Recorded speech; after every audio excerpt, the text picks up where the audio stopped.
Bütün könüllülərimizə buradan salamlar. Biz onların köməyindən ən çox da böyük mega idman yarışlarında yararlanırdıq. Yeri gəlmişkən əziz dostlar, Əmək və Əhalinin Sosial Müdafiəsi Nazirliyinin tabeliyində Sosial Xidmətlər Agentliyi, Milli Paralimpiya Komitəsi, eləcə də Boccia İdman Federasiyasının dəstəyi ilə Boccia idman növü üzrə Azərbaycan çempionatının final mərhələsi keçirilib. Nələr baş verib sıradakı süjetdə?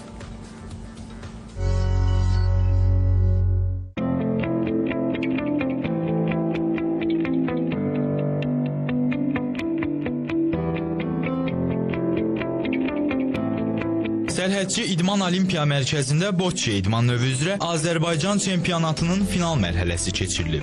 İlkin mərhələdə başlayanda 5-6 nəfər uşaqlar var idi yanımızda. Bugün gördüyünüz kimi 100-dən artıq uşaqlar var.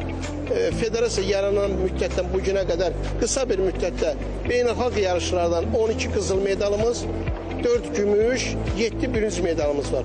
Sonu Ağayeva milli komandanın üzvüdür ki, dünyada ikinci idmançıdır.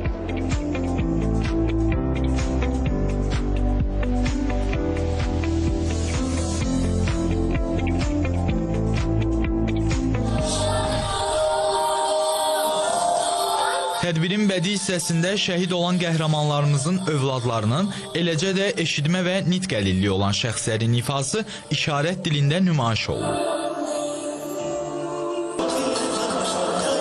Daha sonra isə Down sindromlu şəxslər öz rəqsləri ilə tədbirə əlavə bir rəng qatıblar.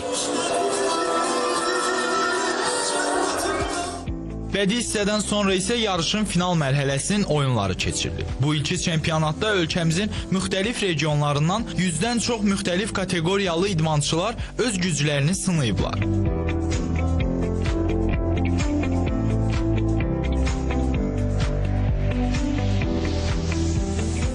Yarışın sonunda qalib olan idmançılar kubok, medal və diplomlarla təltif olunublar. 9 qat Azərbaycan çempionu oldum. Çox qürur hissidir və hər kəsi təbrik edirəm. Hələ idmana qatılmaq özü bir qalibiyyətdir. Əziz hər kəsə təşəkkür edirəm. İlk çempionluğumdur. Vallahi ki, çox sevinirəm. Yəni sevinclərimi etiraf edəcək söz tapa bilmirəm də. Yəni çox sevinirəm. Yəni tam başa bağlayaram hətta. Çox gözəl.